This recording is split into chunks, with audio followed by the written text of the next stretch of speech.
What's going on, everybody? Welcome to 3 players every team should keep and 3 players every team should sell, except today we are going and looking at Chelsea. Now, to me, Chelsea are pretty straightforward. And if you don't know already, 3 players every team should sell and keep. We're going to be keeping it semi-realistic, so, I mean, we don't have to look at Chelsea and say someone like Christian Pulisic is a player they should keep. He's not going anywhere. He's just joined. He's playing well. We're not moving him on. It's just one of those things that's going to be semi-realistic here in these terms. So, 3 players every team should keep for Chelsea.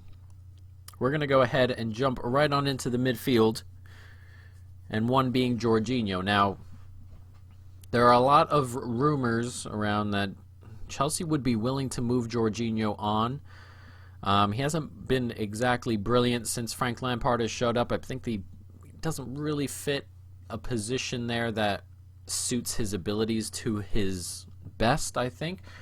And I think Jorginho is one of those players who Chelsea would probably listen to offers from if a good enough offer came in. But I don't think this is a player they should move on. The midfield at the moment is filled with it's kind of a midfield sort of like Liverpool have. There isn't a super creative force in there. Jorginho probably one of the better creative forces, though he's a little bit deeper.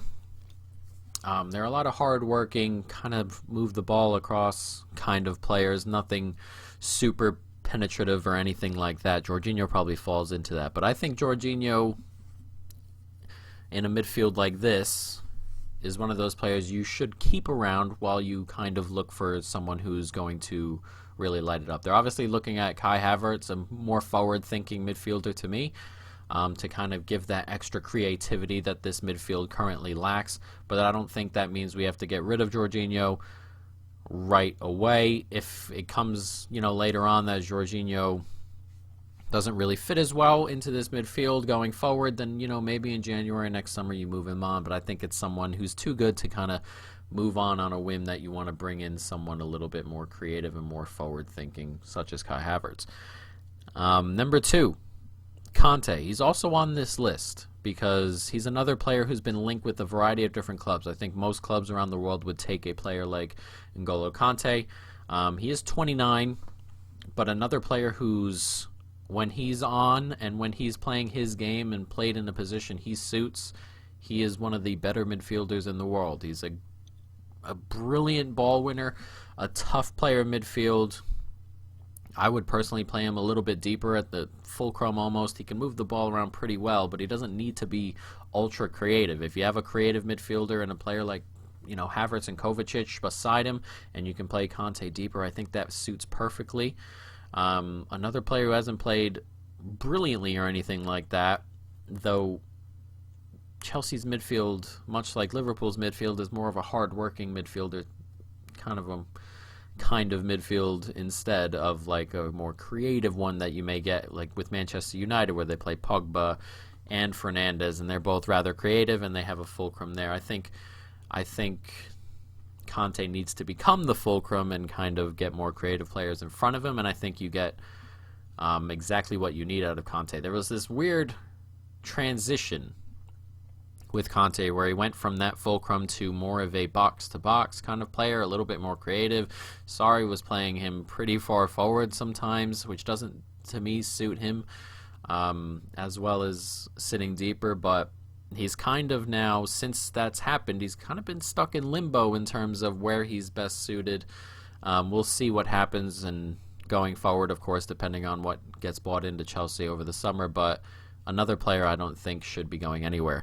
And then number 3, Willian. Now this one may get mixed reviews from Chelsea fans. I've seen a lot of Chelsea fans who want to move him on, a lot who don't. Every time I see Willian play, he's playing pretty well. He had a pretty good end to the year, I think. Frank played him quite a bit, and that may be just on the lack of options out there. But if you have a lack of options out on the right and you want to move one of those options out, you are going to be really thin there next year unless you buy 2 players for that position.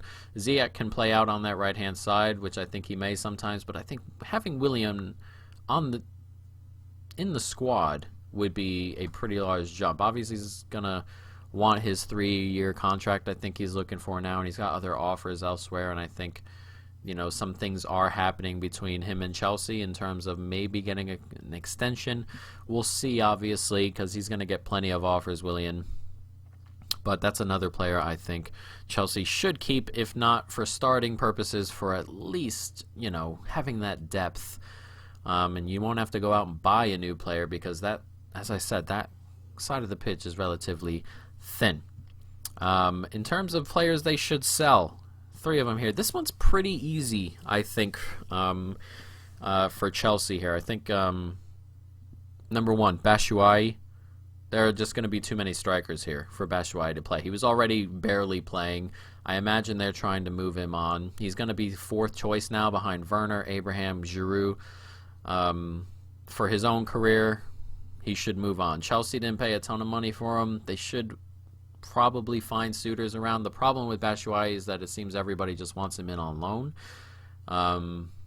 But I imagine just getting any sort of money for someone who's not going to play at all is probably the best way to go. Number 2, Emerson.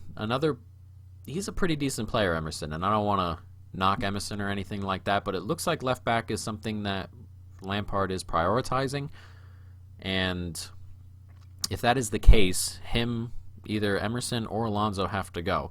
I think it may be mixed. I think Alonso is more favored with Frank, but Alonso would probably fetch more money. It's one of those toss-up things depending on how bids come in or how talks with other clubs go, depending on those two. I think Emerson, though, would be the player I would move out because I do like Alonso going forward. He's a good player. He's tall, physical. It's a good option to have out there, even if they bring in someone who would pass him up. But Emerson's probably the one you would ought to move on. He should get some suitors out of Italy, I would think. A lot of those teams like that fullback that can run up and down the pitch, 5 wide. He perfectly suits that to me. He should, get some interest from out there. And number 3, Ross Barkley. Now, Ross Barkley, who doesn't play a ton as is, but when he does play, he's more kind of brought on off the bench to kind of help create when they're chasing goals. I think they're about to fill that position with Kai Havertz, and I think if they do, Barkley is going to play little to no football all year round. I think right now finding someone who would pay a bit of money for Barkley is probably a good idea. His career never really took off as he would have liked at Chelsea, or as Chelsea would have liked, obviously, of Ross Barkley. If he doesn't play this year, his price will only go down, obviously. Now is probably the best time to sell him if you are bringing in that position. We can put an honorable mention here, or 2. I thought Giroud should have just left, personally. He's been playing really well as of late.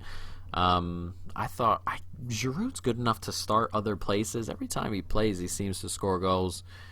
I would have personally moved on if I were Giroud. But he chose to stay. He cited the pandemic as a bit of a thing, not knowing, what his options could have been. Picking up and moving his family in a situation like this is obviously tough. But Giroud is someone I would have moved on. And then Kepa. I imagine they're trying to move Kepa on. I just don't know how many teams look at Kepa and think we're going to pay a ton of money for Kepa. They just paid $70 million for him 2 years ago. I don't think they want to get rid of him for cheap, but I just don't know how that situation is going to play out with Kepa, so he was left off the list. But Chelsea's list is pretty straightforward to me, so it is what it is, and hopefully I am right with some of these. I would personally move on those 3. I think those are no-brainers. Giroud's not going anywhere after the extension. Kepa, I would try and move on, but, that's just a difficult situation, guys. But let me know what you guys think in the comments. Hopefully some of you guys agree with me. If not, let me know how you disagree. We'll have a chit-chat about it. But for now, guys, that is it. Hope you've enjoyed. Stay tuned for more.